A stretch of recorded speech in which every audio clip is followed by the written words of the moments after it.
Not every song from the 1970s aged like fine wine.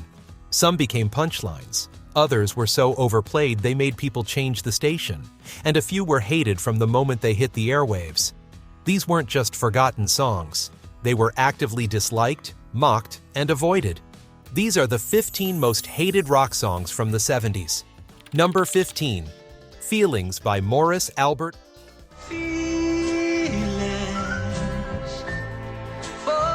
Albert released this song in 1975, and it quickly became unavoidable. Radio stations played it constantly. It showed up on television variety shows. Muzak versions played in elevators and grocery stores. By the time it peaked at number 6 on the charts, millions of people were sick of hearing it. I wish I'd never met you, girl. The song was schmaltzy in a way that embarrassed even fans of soft rock. Albert's heavily accented English gave the delivery an awkward quality, and the repetitive structure meant you heard the word feelings over and over until it lost all meaning. The melody was simple to the point of being simplistic, and the production was lush, in a way that felt overdone.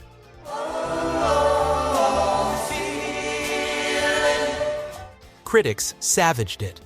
Rolling Stone called it one of the worst songs of the decade. Comedians used it as shorthand for bad music. Radio DJs made fun of it even as their program directors forced them to play it. The song became a cultural joke, the kind of thing people referenced when they wanted to mock the excesses of 1970s soft rock.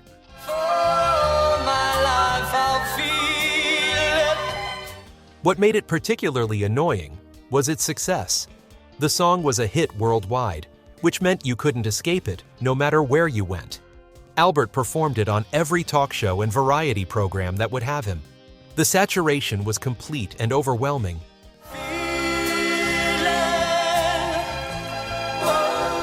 The song spawned a lawsuit when it turned out Albert had borrowed heavily from a Brazilian song called Pour Toi. He eventually lost and had to pay damages. That legal trouble added another layer to the song's reputation as something cheap and derivative. Decades later, it remains a punchline, the go-to example of everything wrong with mid-70s soft rock.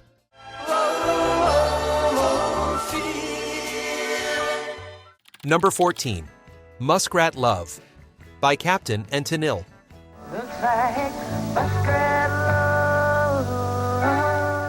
Captain and Tennille recorded this song in 1976, a cover of a Willis Allen Ramsey tune that America had recorded a few years earlier.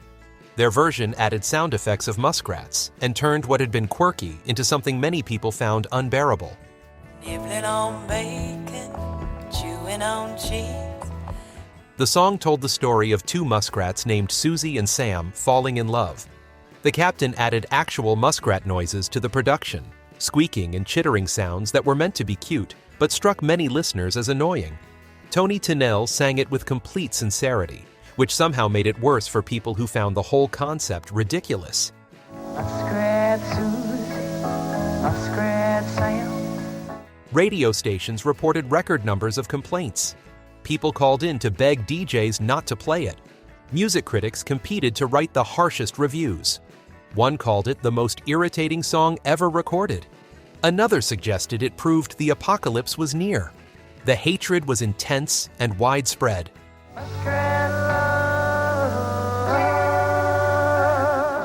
Despite all that, the song reached number 4 on the charts. Captain and Tennille's fan base loved it, finding it sweet and whimsical. But for everyone else, it became the song you changed the station to avoid. The muskrat sound effects were particularly divisive, with many people finding them grating rather than charming.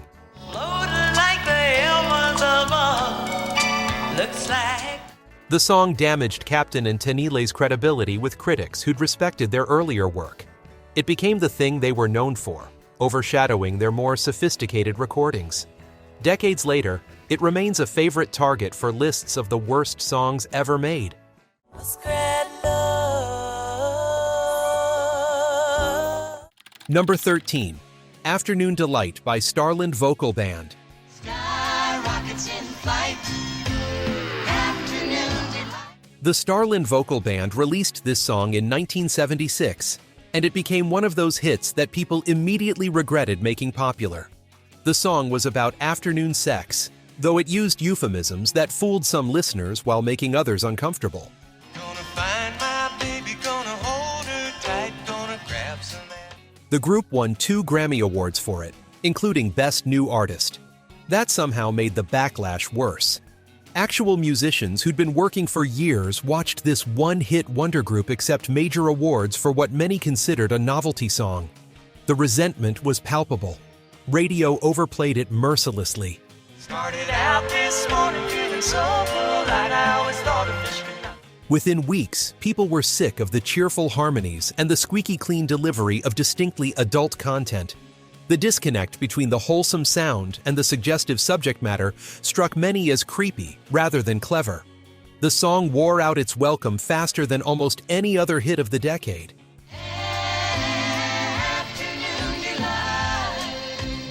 The band got a summer variety show on CBS based on the song's success, but it was canceled after a few months. Their follow-up singles went nowhere. They became the definition of a one-hit wonder, forever associated with a song that most people hated.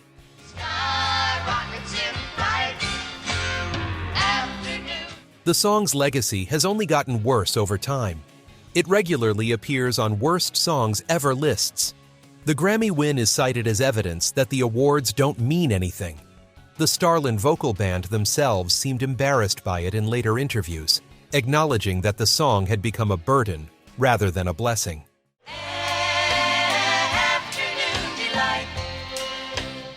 Number 12, You Light Up My Life by Debbie Boone.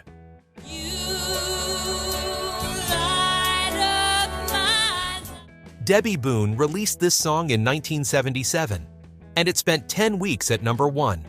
10 weeks of unavoidable exposure on every radio format, every variety show, every awards ceremony. By week 3, people were begging for it to go away.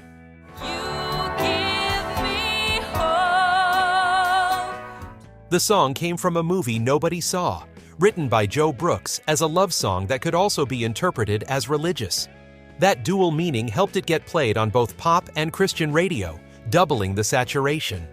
Boone's earnest delivery and the sweeping orchestration were effective the first few times. By the 20th listen, they became unbearable. I'm turning for home. Radio programmers loved it because it was safe for any audience, but listeners grew to hate it through sheer repetition. Request lines received calls begging stations to play anything else.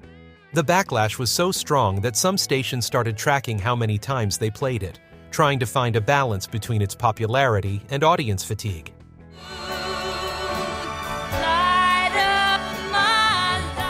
Boone won the Grammy for Best New Artist, continuing the trend of that award going to artists people would rather forget. The song sold millions of copies, but its commercial success only intensified the hatred. It became the song that wouldn't die, lingering in the top 10 for months.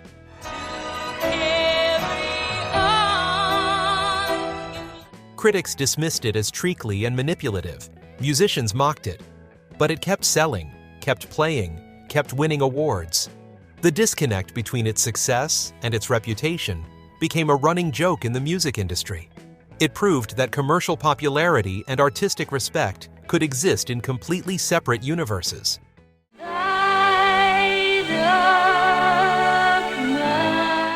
Number 11, Billy, Don't Be a Hero, by Bo Donaldson and the Haywoods.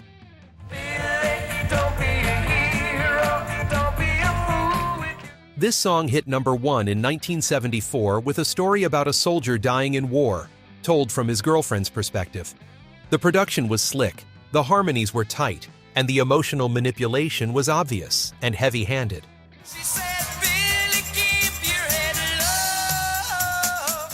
Critics hated it immediately, calling it exploitative and saccharine.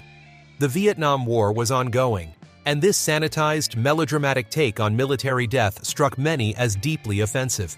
The song reduced tragedy to a 3-minute tearjerker designed to sell records.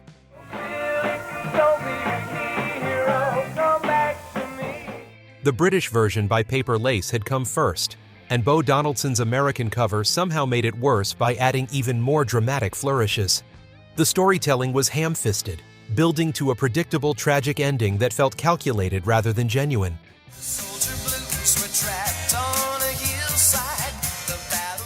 Radio played it constantly despite the complaints. It was a #1 hit, after all. But the cultural conversation around it was almost entirely negative. People who bought it were embarrassed to admit it. DJs apologized before playing it. Music critics used it as an example of everything wrong with pop music.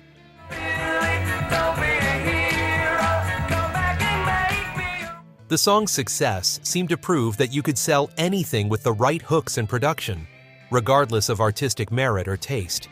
That cynical calculation was part of what people hated about it.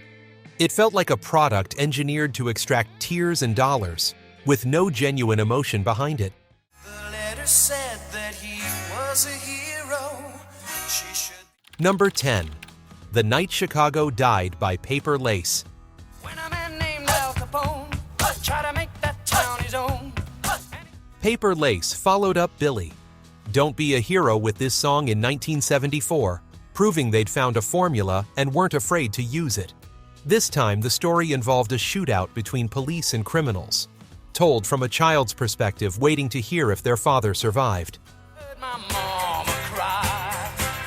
I heard her pray the night. The problem was that Paper Lace was a British band singing about American history they clearly knew nothing about.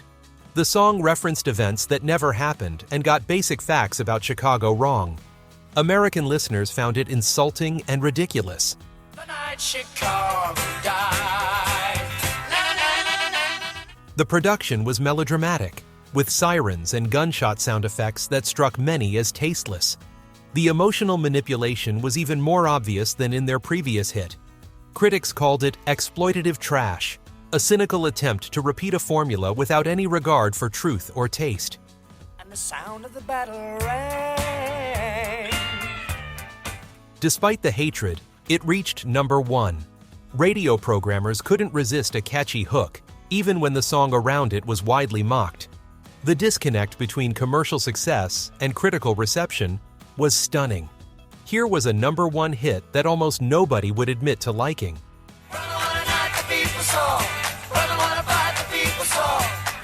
Chicago residents were particularly offended by the song's fictional version of their city's history. Radio stations in Chicago received so many complaints that some refused to play it despite its chart position. The song became a symbol of how empty commercial success could be.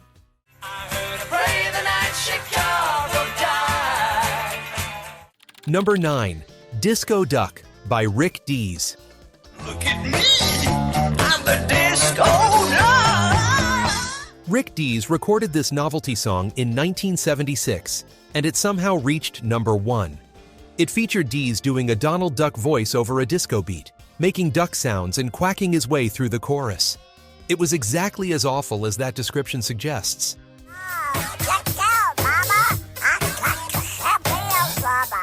The song was meant to be a joke, a parody of the disco craze. But it got played on actual radio stations alongside actual music, and it kept getting played because it was selling.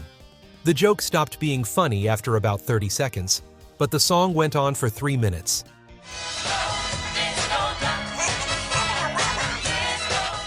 Music fans were outraged that this was taking up chart space and airtime that could go to real music. The disco backlash was already building, and this song seemed to mock everyone involved. Disco fans hated it for making fun of their music. Rock fans hated it for being yet another example of disco nonsense. Everyone hated the duck voice.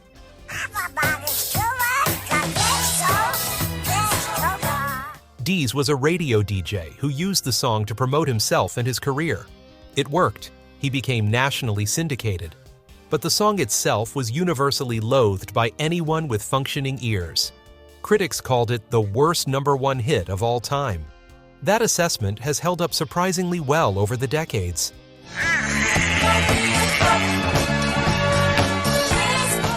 The fact that it succeeded despite being terrible seemed to say something depressing about the music industry and popular taste. People bought it as a novelty, but having to hear it on the radio repeatedly transformed amusement into agony. I'm the disco duck. Number 8. Having My Baby by Paul Anka. You're the woman I love and I love what it's doing to you. Paul Anka released this song in 1974 with Odia Coates, and it immediately generated controversy. The song was supposedly a celebration of pregnancy and impending parenthood, but many women found it possessive and creepy. Having my baby. You're a woman. The title phrase itself bothered people. Having my baby, as if the woman was a vessel for the man's accomplishment. Critics and feminist groups called it sexist and patronizing. The song seemed to reduce pregnancy to something that was happening to the man, with the woman as supporting character.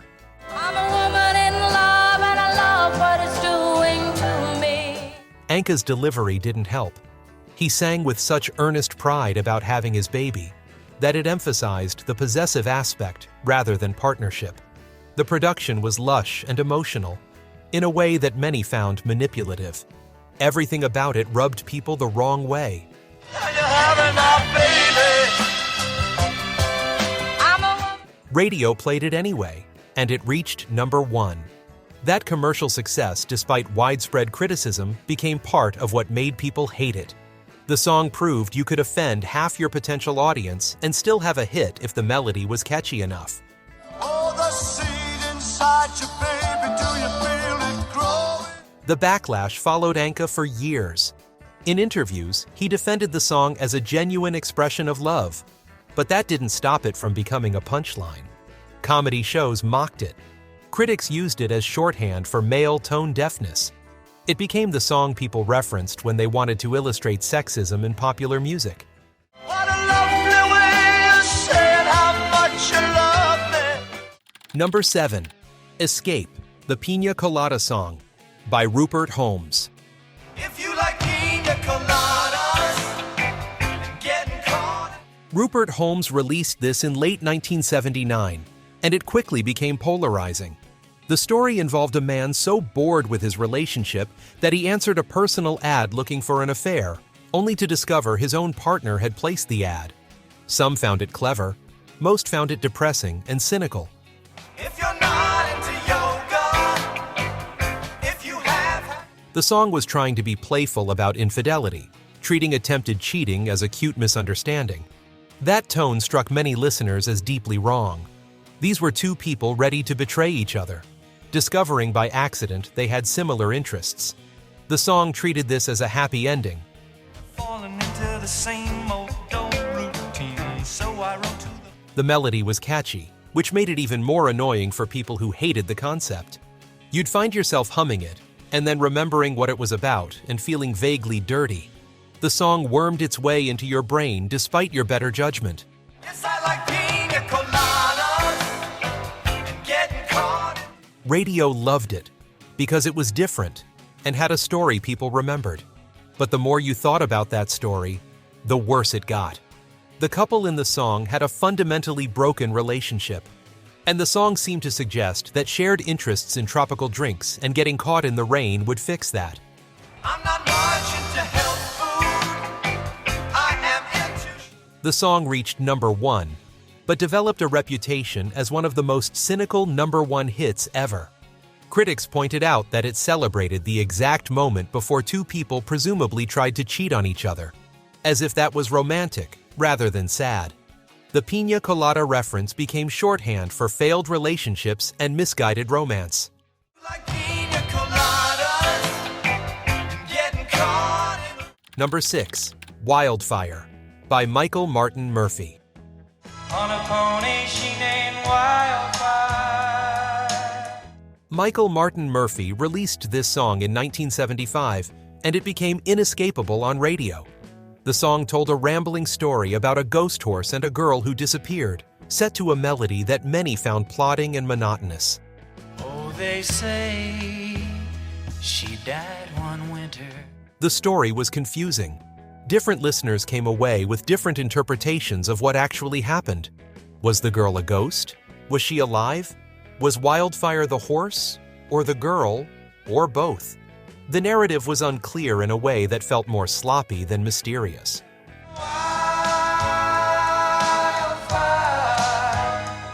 The song was nearly 6 minutes long in its album version, which made it feel endless on radio even when they played the shortened single. The same melody repeated over and over while Murphy told his ghost story. What might have worked as a brief tale became exhausting. She's coming for me, I know. Country and soft rock stations played it constantly. People who worked in stores or offices, where the radio was always on, reported hearing it multiple times a day. The overexposure turned a mediocre song into something actively annoying. You couldn't escape Wildfire. She went calling wildfire. Critics were divided between finding it boring and finding it pretentious. The mythological storytelling struck many as trying too hard to be deep and meaningful. The song had ambitions toward being important, which made its actual mediocrity more grating. It wanted to be taken seriously, but hadn't earned that consideration. Riding wildfire. Number 5. Shannon by Henry Gross.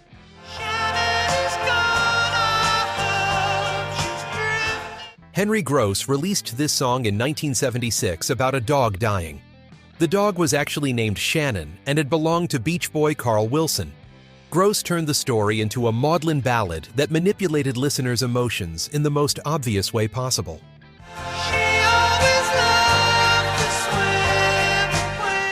The song was unrelentingly sad, describing the dog's death in detail that many found excessive. There was no uplift, no comfort, just 3 minutes of mourning a dog. Radio stations played it between upbeat pop songs, creating jarring emotional whiplash for listeners. Somehow she's keeping it all inside. Many people found it manipulative and cheap. Using a dead dog to sell records struck them as calculated tear-jerking. The production was slick and professional, which made the emotional exploitation more obvious. This wasn't raw grief. This was grief packaged and sold.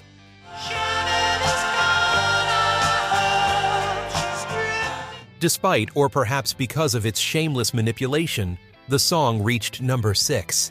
People bought it, perhaps to have a good cry. But the cultural conversation around it was largely negative. Critics mocked it, DJs complained about having to play it, listeners called in to request anything else.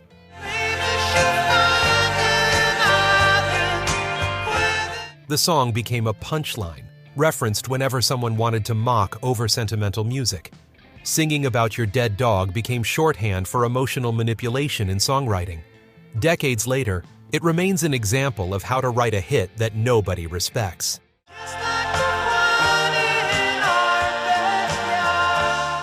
Number 4.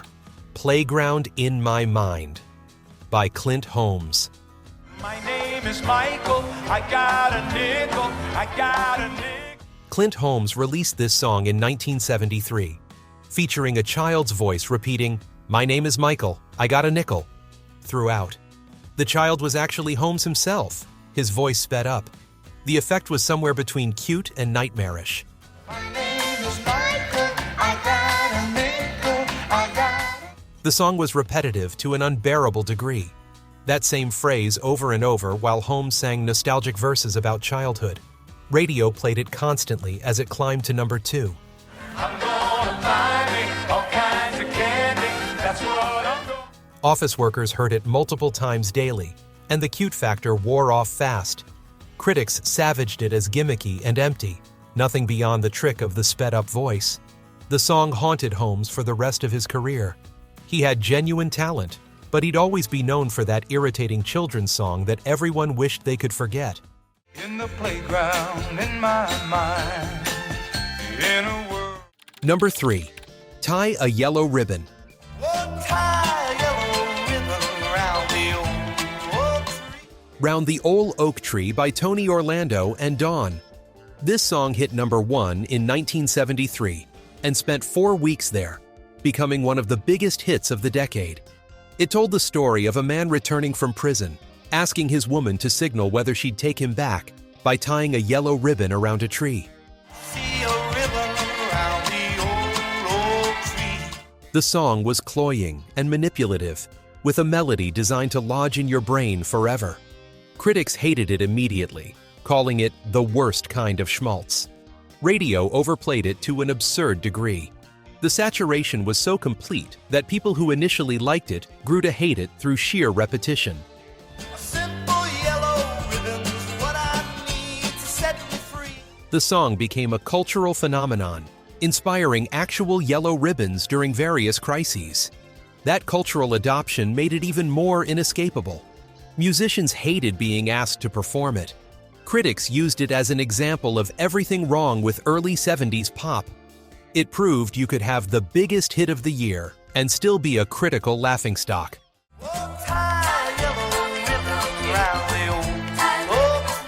Number 2. Seasons in the Sun by Terry Jacks. We had joy, we had fun, we had seasons in the sun. Terry Jacks released this song in 1974, an English adaptation of a French song by Jacques Brel. The song was about a dying man saying goodbye to loved ones, and it was as depressing as that description suggests. But the hills that we climbed were just seasons out of time. Jacks's delivery was mournful and relentless.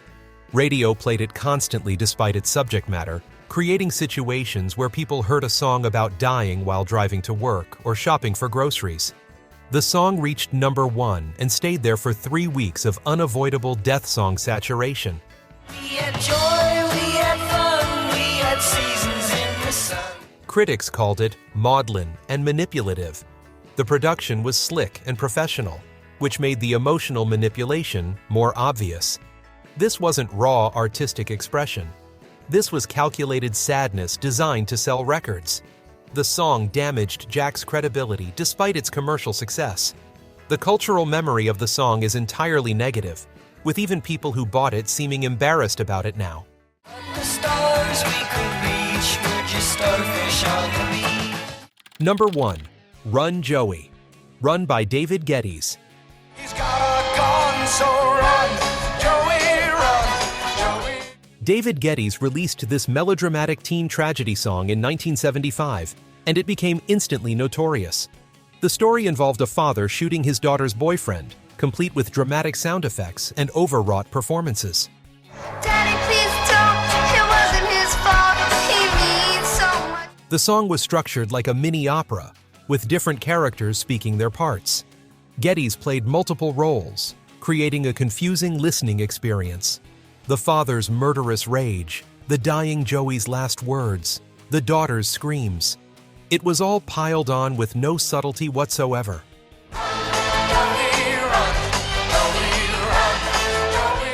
Critics called it one of the worst songs ever recorded. The melodrama was laughable. The sound effects were tasteless. The whole production seemed designed to wring maximum tears from minimum story. It was manipulation, elevated to absurdity. Got in my car that drove like mad till I reached Julie's place. Despite universal critical hatred, the song reached number 4. Teenage audiences ate it up, finding it tragic and romantic. Adult listeners found it ridiculous and offensive. The generation gap was never more apparent than in reactions to this song. I ran to her, I held her close when I looked down. Radio played it because it was selling, but DJs often mocked it before and after playing it. The song became a punchline even as it climbed the charts. Its success, despite being objectively terrible, became a case study in how commercial appeal and quality could be completely disconnected.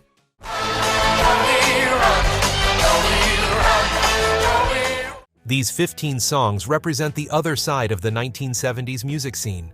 Not every hit was a classic. Some were overplayed until people couldn't stand them. Others were manipulative or gimmicky, or just plain bad. But they all succeeded commercially, proving that hatred and success could coexist. The songs on this list sold millions of copies and dominated radio despite being widely disliked. They showed that you could make a fortune with music that critics despised and listeners merely tolerated. Some became punchlines, others became cautionary tales, but all became unforgettable for the wrong reasons. If you remember suffering through any of these songs, hit that like button and subscribe for more trips through music history. And tell us in the comments which of these songs you hated most, or if you were brave enough to actually like any of them.